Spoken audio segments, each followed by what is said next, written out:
Bom dia, meus irmãos, que a graça do nosso Deus nos alcance em mais esta manhã que Ele nos concede. Nesse instante, eu gostaria de convidar a pessoa que está responsável para fazer a oração, a fim de que nos apresente diante de Deus, para que então possamos, juntos, continuarmos estudando a sua santa palavra.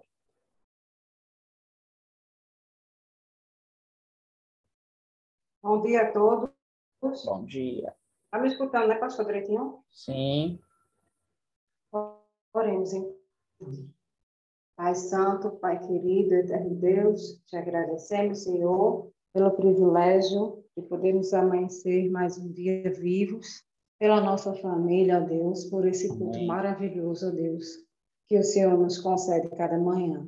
Continua, Pai, inspirando o teu servo, que ele tenha sempre essa maravilhosa paciência que ele tem de nos ensinar detalhadamente, ó Pai, a tua palavra. E, Senhor, abre também a nossa mente, que teu Espírito, ó Deus, venha encher-nos, ó Pai, do teu santo poder e possamos entender e não só ficar para a gente, ó Pai, passar para outras pessoas, porque existem muitos sedentos também, ó Pai, de ouvir a tua verdade. Amém. Fica conosco durante todo esse dia, ser com todos os enfermos, ó Pai, as famílias enlutadas também. Fica conosco, em nome de Jesus, já te oramos, já te agradecemos por Jesus. Amém. Amém, Senhor. Amém. Muito bem, meus irmãos, temos vindo durante esses dias estudando essas bem-aventuranças, temos tido o privilégio de compreender uma a uma, da maneira mais adequada que Deus tem me dado a graça de estudar a sua palavra e tentar transmitir aquilo que o Espírito Santo me ajuda a compreender e a interpretar. Necessariamente, também precisamos lembrar que estas verdades não são revelações didáticas, né? Que aqui a gente tem uma forma de apresentar que isto é suficiente, que isto basta. Eu gostaria sempre de que você atentasse para essa singularidade. Sua vida religiosa, sua vida de intimidade com Deus, não pode ser substituída pelo o que o pastor Cícero está fazendo ao longo dessas manhãs. Já estamos beirando a quase 300 manhãs, isto considerando apenas os cultos que eu estive presente, mas quantas e quantas vezes vocês estiveram presentes, inclusive nesse período de tempo que eu estive ausente, logo aí desde o dia 8 de dezembro. Então, é necessário que vocês mantenham comunhão com Deus, independentemente de que eu esteja ou não esteja presente. Mas isso tudo nos revela que, certamente, lá atrás, quando começamos nossas abordagens, lhes ajudando a compreender o que de fato é o poder da oração, foi o título que eu escolhi pôr para este grupo. Não se desvie, por favor. Inclusive, o canal que nós criamos, tá, de comunicação no WhatsApp, não é para que você esteja ali expondo pensamentos, sugestões, ideias de fulano. Aquilo ali é para que nós mantenhamos nossa comunicação de pedidos de oração. Já apelei isso diversas vezes e vou insistir, por favor, criamos aquele grupo com este objetivo. Você tem as suas necessidades, eu tenho as minhas necessidades, mas não vamos misturar as coisas, né? Todas as vezes que a gente cria um grupo, começam a aparecer coisas que não são úteis para nós. Não fique preso às discussões de pessoas, disso, aquilo, outro. Para nós, o importante nesse grupo de WhatsApp é exatamente para que possamos nos apresentar em nossos pedidos, reclamando que os nossos irmãos intercedam, que nós intercedamos, apresentar, sim, aquilo que alguém nos pede para orar, para suplicar em seu favor. Se submeta e se limite a isso, para que Deus, então, seja honrado e a gente não fique com tantas outras coisas que já tem, confundindo mais um ambiente que a gente criou com esse objetivo. Agradeço a você que tenha, portanto, esta compreensão. Também gostaria de fazer-lhes lembrar de que nós estamos em uma luta muito forte espiritual. Né? Cada dia que a gente se submete ao estudo da palavra de Deus, este culto não pode substituir a sua própria intimidade. Isso eu já tenho dito. Portanto, mesmo que você não esteja presente, que venha assistir depois, não fique preso, melhor, somente ao que aqui está sendo apresentado. Há muitas coisas profundas que nós não podemos apresentar em 30 minutos. Então, eu tento fazer sempre um resumo daquilo que há dessas verdades tão solenes. Então, tenha consciência disto, para depois não estar utilizando a expressão, talvez acidentalmente, de que não, já conheço, já sei, o pastor já explicou. Cuidado, porque o que nós explicamos é o mínimo. Há muitas outras coisas que você pode continuar estudando e desbravando os tesouros da palavra de Deus. E isto você será sempre feliz ao fazê-lo. Não é? Por isso, a graça de estudar a Bíblia Sagrada é algo inesgotável. Tenha isso sempre em mente. Obrigado por suas orações, pelas suas intercessões, obrigado pela sua permanência neste grupo de estudos e nesse grupo de culto específico para a nossa própria vida. Tenho tentado educar-lhes nesse aspecto, lembrando-lhes sempre que nossas primeiras atividades de um dia não é a própria atividade, mas a nossa comunhão com Deus. É isso que eu estou tentando inculcar, é isso que eu estou tentando educar, não só com o exemplo, mas também exatamente levando-os a terem essa intimidade. Que Deus seja, de fato, a honra e a glória na sua vida, é o meu desejo. Chegamos a uma das, então, bem-aventuranças, bastante singular, aonde no verso 8, nós temos aqui algo, eu diria, extremamente necessário para os dias que estamos vivendo, como fora também para os dias que Jesus estava vivendo. Veja o que a Bíblia nos diz: bem-aventurado os limpos de coração, porque verão a Deus. Como ser limpo de coração? A que Jesus se referiu ao tratar desses aspectos? Veja, nós temos aqui este verbo lá. O verbo limpar, na verdade, era bastante conhecido pelos judeus. Mas Jesus, fugindo de toda essa estrutura que o judaísmo criou, de chamada purificação exterior, mas com o impacto de uma vida totalmente distinta e cheia de mazelas, não era possível que a limpeza exterior tornasse, portanto, esse indivíduo limpo diante de Deus.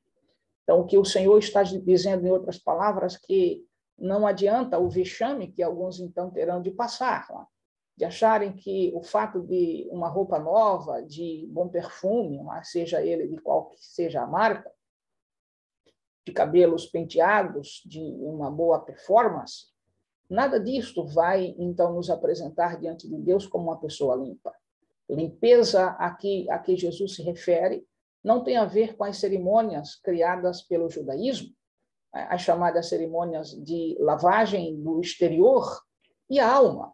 Esta é a razão por que Jesus, então, ao referir-se ao grupo de líderes de sua época, os via como, portanto, um sepulcro caiado. Em outras palavras, por fora, estavam todos bem arrumados, limpos do ponto de vista, portanto, de higiene, limpos do ponto de vista, portanto, de serem atrativos, com as vestes bem cuidadas, mas nada disto faz a mudança em nossa própria vida. É claro que a gente precisa ter higienização, é claro que a gente precisa cuidar do nosso exterior, mas a ênfase judaica era, eu diria, iniciada aí e aí se limitava. Tinha um fim em si mesma, a tamanha, então, purificação exterior. Então, é necessário que nós atentemos que Jesus não se fixou nesta ideia que o judaísmo criou. Lembram, portanto, dos dias da purificação? Pois é, este fato Jesus não obliterou, mas não se limitou a isto, querendo dizer de outra maneira, como alguém pode ser limpo de coração? A palavra grega utilizada aqui para coração não carrega exatamente esse sentido desta bomba que nós carregamos no corpo, que tem uma função ímpar para nos manter de alguma forma, vivos, né, com os órgãos.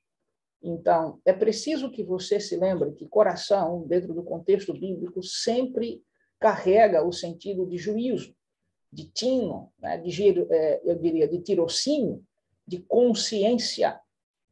Então, o que está sendo dito é que, na verdade, Deus apela a que nós tenhamos uma mente limpa, uma mente, portanto, pura, totalmente diferente de encontrar limpeza e pureza em ritos religiosos, como se isso, portanto, modificasse a vida de alguém.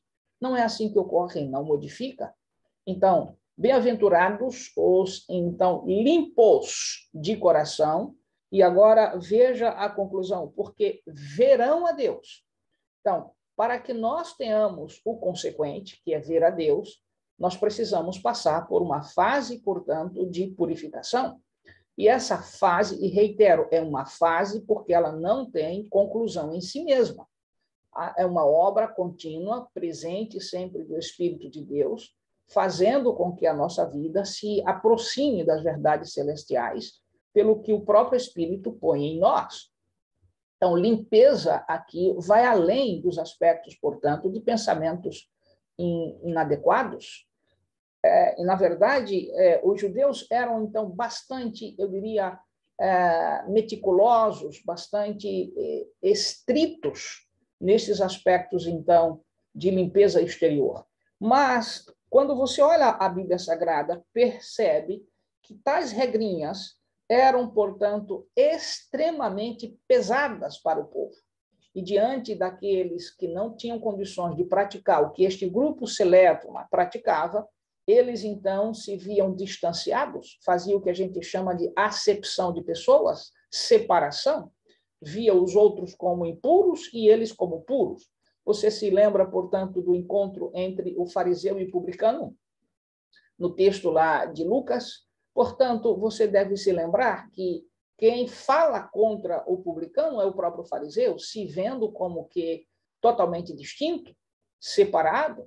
Você se lembra que os judeus não se comunicavam com os samaritanos, em razão exatamente da impureza colocada pelos judeus, corpórea, de que aqueles não tinham, portanto, participação sequer debaixo da graça do Deus Todo-Poderoso.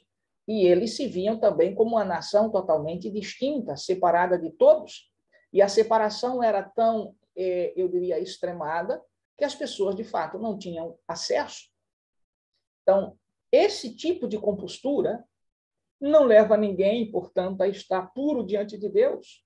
Jesus não requereu esse tipo, portanto, de necessidade de limpeza, como, então, pensada da forma como os judeus estabeleceram, sendo isto um requisito para, então, entrar na graça, no reino da graça, no reino dos céus. Não, ele não se fixou a isto, demonstrando exatamente que nossa alma precisa de uma pureza que vai além desses aspectos exteriores. Ao mesmo tempo, é preciso que nós atentemos para determinados textos que nos ampliam a compreender este nível de pureza que Jesus, então, aqui requer.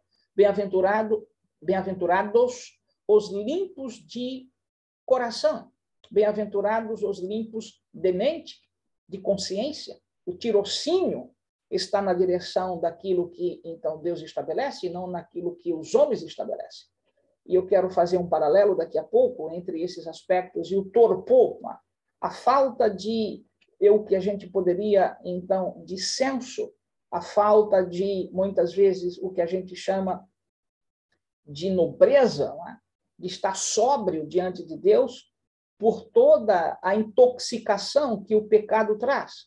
Mas isso eu faço daqui a pouco. Antes, porém, vejamos alguns textos bíblicos que ampliam esta compreensão acerca da pureza de coração. E reitero, todas as vezes que você olhar para textos onde a palavra coração aparece, porque a Bíblia não faz uma descrição do corpo humano, às vezes a analogia que Paulo faz entre a função dos membros em um corpo e a igreja é uma analogia, ele não está fazendo uma descrição, portanto, da compostura do corpo humano. Então, quando você, reitero, se deparar com a palavra coração, pense, é a mente a que então se refere a expressão. Venha ao texto, então, de Tiago, capítulo 3, e acompanha comigo para você ver qual é, de fato, o sentido desta pureza, dessa limpeza de mente que o Senhor, então, requer nesta bem-aventurança. Tiago, capítulo 3, venha comigo, acompanha, portanto, o versículo 17. Diz assim a palavra do Senhor. A sabedoria, porém, lá do alto, é primeiramente pura. Você percebe? Se a sabedoria, porém, é lá do alto, e ela é primeiramente pura, necessariamente não há, portanto, pureza aqui embaixo, no nosso nível. Para que, então, aprendamos daquilo que é puro, nós precisamos buscar a essência da pureza, que vem, portanto, do alto, referência às misericórdias do Senhor, à sua bondade, às suas ações, à sua dispensação de graça, à sua imputação de justiça. É dele que nós aprendemos para nos tornarmos, portanto, puros. Nós não encontramos pureza nesta terra, nenhum semelhante, nem este mesmo aqui que vos fala, a pureza nele. Tudo o que há em minha vida é dádiva daquilo que Deus faz, daquilo que o Espírito de Deus me alcança. Logo, se há algum proveito e se há algum louvor neste aspecto, toda dádiva e toda honra sejam dadas ao Senhor, o Deus da purificação. É ele, portanto, que molda o corpo, do ponto de vista corpo aqui, de nossa mente, de nosso juízo. É ele que molda a forma de pensar. Então, olhamos para as coisas com um olhar distinto, não porque nós somos bons, mas porque o Espírito de Deus realiza isto em nós.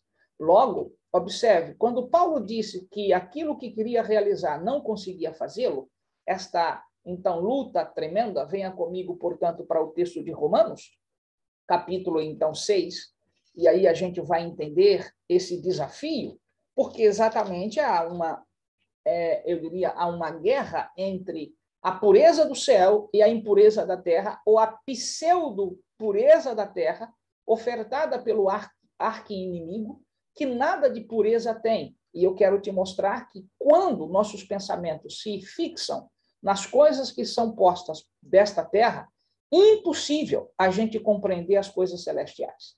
Esse é o drama que muitas pessoas, então, passam e não conseguem ter pensamentos bons, não conseguem, portanto, ter um olhar distinto para as coisas à luz do que os céus promovem.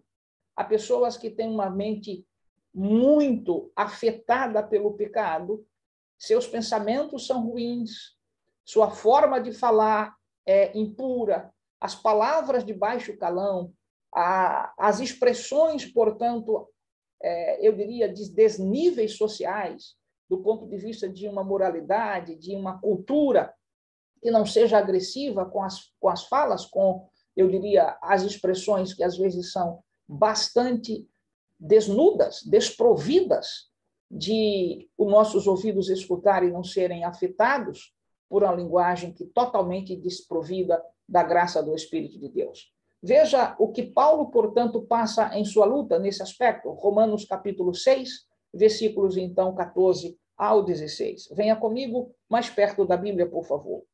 E aí ele diz assim: porque o pecado não terá domínio sobre vós, pois não estáis debaixo da lei, e sim da graça. Para que o pecado não tenha domínio sobre nós, Paulo não está dizendo com isso que nós deixaremos de ser pecadores. Ele está dizendo, em outras palavras, que uma nova lei, uma nova disposição, implantada em nós pela graça de Cristo, ela, portanto, começa a dominar a natureza de uma mente impura. E esta mente impura começa, portanto, como que sendo sufocada pela mente que o Espírito de Deus vem colocar em nós, que tem a ver com, observe, a sabedoria que vem do alto, a pureza que vem do alto. Então, o Espírito põe essa nova natureza e ela começa a sufocar a natureza, portanto, impura. Não que nós deixaremos de ser pecadores, mas que os atos de pecados passam, portanto, a serem de menor impacto e muitos deles vencidos. Quantas pessoas não têm equilíbrio, portanto, em 10 palavras que falam, 9 são palavrões. Essas coisas, para quem está com, então, a bem-aventurança de uma mente pura, estes, então, já controlaram tudo isso por sua força? Não, pela pureza que veio do alto.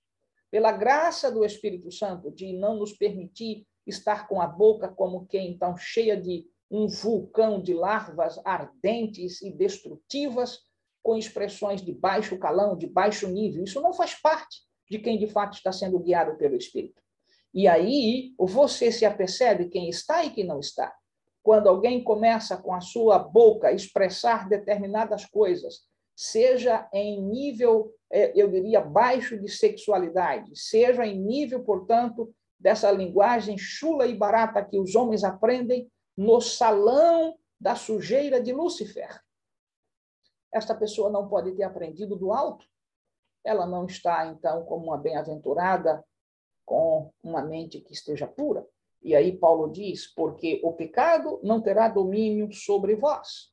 E por que não terá? Porque o Espírito de Deus implanta uma nova natureza e a gente, então, com sua graça, com o nosso paracletos, não esqueçam disso, o nosso paracaléu, aquele que vem como consolador, como, então, o consolo. Nós temos, então, condições de avançar, não porque nós possuímos o poder, mas ele que tem o poder vai implantando em nós, então, e ampliando a força dessa nova natureza. E aí ele chega a dizer, pois não estáis debaixo de lei, e sim da graça, do reino da graça, verso 15. E daí? Haveremos de pecar porque não estamos debaixo da lei, e sim da graça?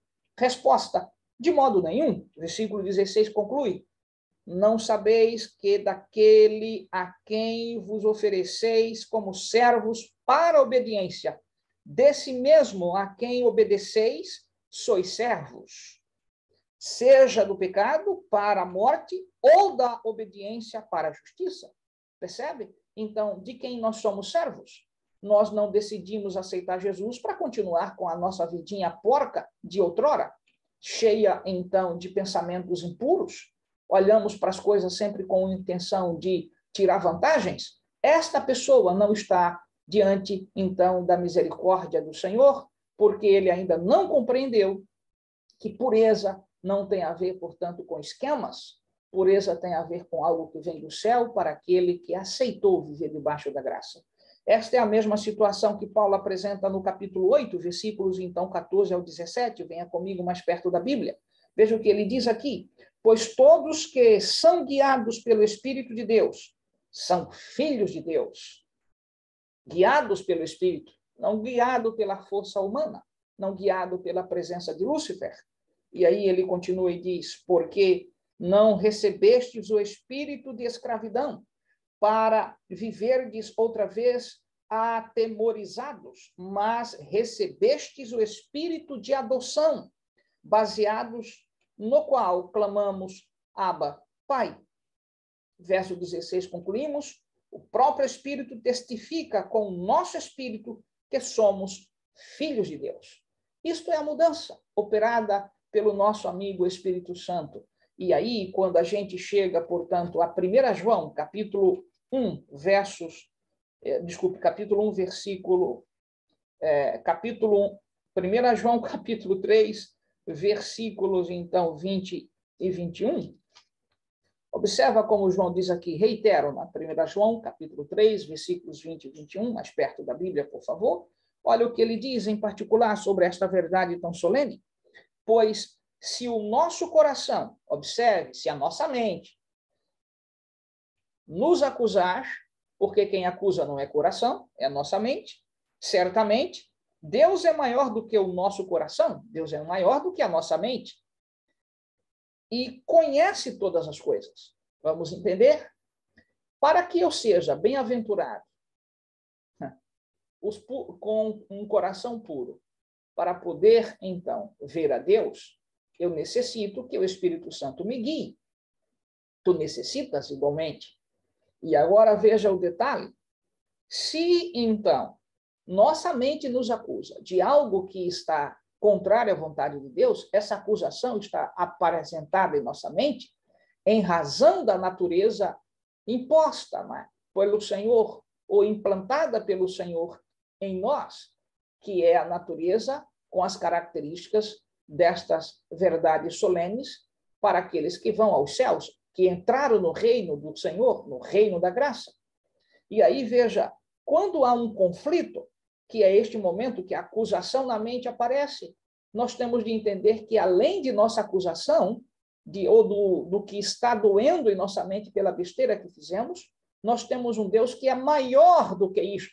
E ele estende as suas mãos para perdoar, porque nossa mente reconhece o erro através do que o Espírito de Deus faz, o nosso amigo Espírito Santo, nos convence de que estamos errados no pecado, e nós caímos aos pés de Jesus, pedindo-lhe, portanto, perdão. Veja que é esta compostura que nos torna limpo, e não um banho de salitre, né? Um banho, portanto, como diz o próprio profeta Isaías, ainda que te laves com salitre, tuas manchas vão continuar, porque a pureza não é alcançada por um ato humano. A pureza é exterior a nós, ela vem do alto e nos atinge, se nós assim nos permitirmos aceitar o nosso amigo Espírito Santo como nosso paracletos, como nosso consolador, ajudador, auxiliador, aquele que está ao lado para guiar. Se nós o aceitarmos, então, necessariamente, o versículo 21 diz assim: amados, se o coração, isso significa se a mente, não nos acusar, temos confiança diante de Deus. Louvado seja o Senhor. E aí você entendeu, portanto, o que é ser bem-aventurado, o puro de coração, vamos transformar, bem-aventurado o puro de mente, porque ele verá a Deus. Coisa profunda o Senhor está dizendo, em outras palavras, nesta bem-aventurança. Agora, o que eu dissera que eu faria de paralelo entre o que o pecado causa e que, então, oblitera, não nos deixa sóbrios, é como que se tivéssemos embriagados por uma bebida forte, alcoólica. Observem o que ocorre nesse paralelo aqui. Vamos voltar ao livro do Gênesis em nossa memória. Você se lembra que quando o diabo visitou ali o casal, ele fez uma sugestão para Eva. Observe que Eva só viu que o fruto era agradável aos olhos depois que a sua mente foi obliterada pelo pecado. Vou de novo. Quando Eva olhou para o fruto antes de se submeter a Lúcifer, ela não via nenhuma mudança no fruto. Em outras palavras, ela não viu nada distinto, porque a mente que ela tinha era pura. Mas a partir do momento que ela, na verdade, permitiu que o pecado se enraizasse em sua mente, ela começou a ver o mundo por um prisma diferente. Ela viu que as coisas que outrora eram boas, mas eram boas a partir de que forma? Um olhar de alguém que está puro. Mas depois que o pecado entrou, ela viu que o fruto era agradável aos olhos, bom para o conhecimento. Esta é a ilusão que o diabo cria na mente dos seres humanos. Ele embriaga, ele nos atrai com as suas, então, discussões convincentes. E aí a gente se afasta da pureza que vem do alto e se permite guiar pelas luzes e cores deste mundo. Quando menos espera, a gente acha que a gente está enxergando melhor, que a gente está vendo a coisa melhor, que a gente se tornou um expert. Hoje a gente maltrata alguém para vender um produto dizendo que é de uma forma e a gente sai cantando vitória. Encontrei um otário, vendi algo que não valia nada e está aqui o dinheiro. Esta é a técnica de Lúcifer. Ele, então, te atrai e depois que você se submete à atração, aí ele te faz enxergar que a coisa é boa. Mas o que ele faz enxergar não há nada de bom. O que eu quis dizer nesse paralelo para você é o seguinte: o pecado é, na verdade, algo que nos deixa embriagados. Nós não conseguimos mais ver a verdade como ela é.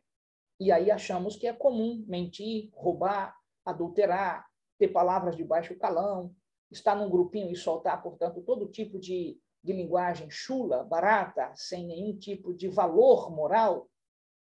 É normal. Estas pessoas estão com uma linguagem que o pecado enraizado fizera com que elas, portanto, assim, permanecessem. O que ocorre? Elas não conseguem perceber a Cristo. Amor, graça, justiça, perdão. Elas não veem a Jesus como, de fato, o amado Filho de Deus, mas veem apenas como um impostor. Esse era o olhar dos líderes de Israel de época. Viam a Jesus como impostor. Como é que as pessoas nos veem? Como otários.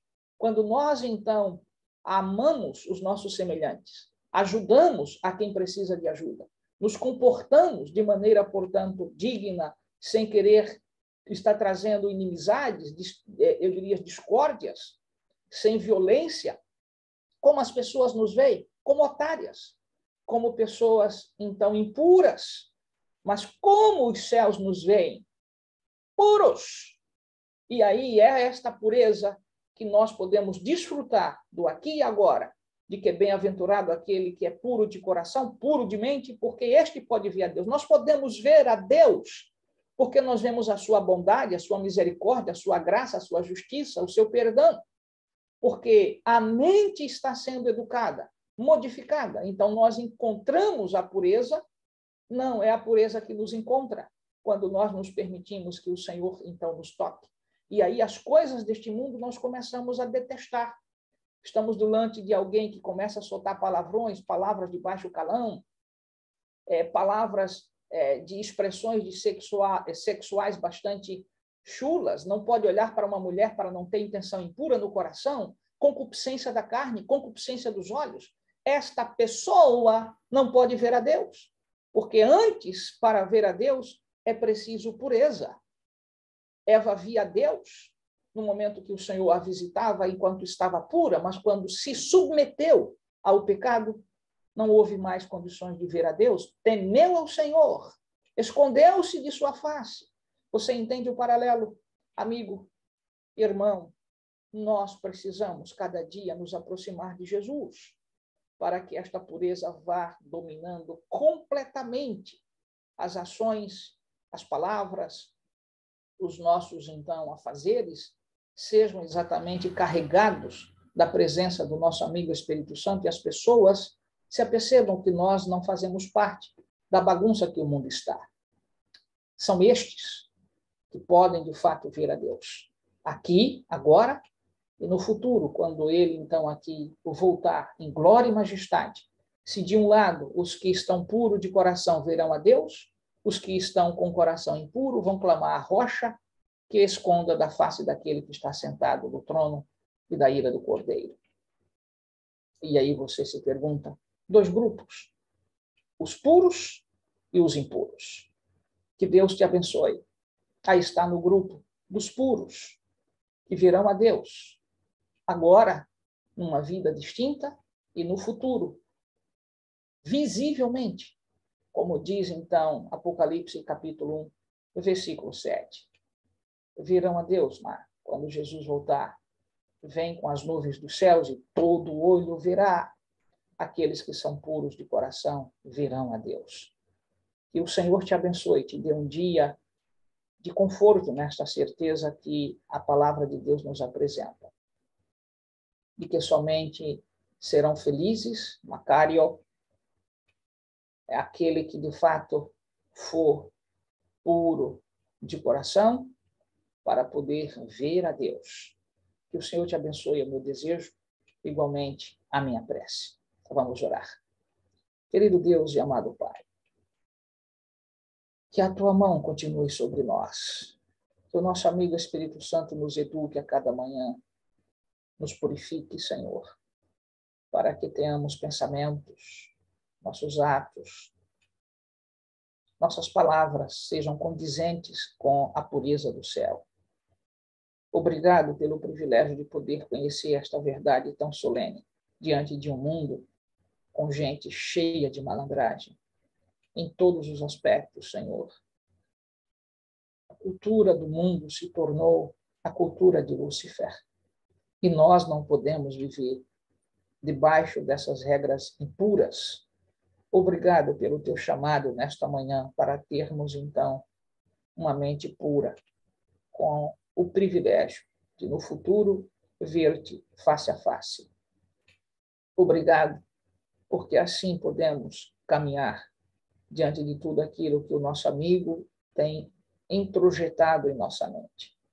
Abençoa, Senhor, esses teus filhos que aqui estão, deles pensamentos puros, deles pensamentos solenes, implante a natureza transformadora, para que então no falar, no agir, no pensar, estejam diante de ti puros, para que quando realmente se manifestar o Rei da Glória, vindo nas nuvens dos céus com poder e autoridade, nós estejamos no grupo que pode exatamente exultar e dizer: este de fato é o Deus a quem nós aguardávamos.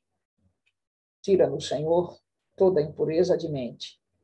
Nós te suplicamos, no poderoso e santo nome de Jesus. Amém.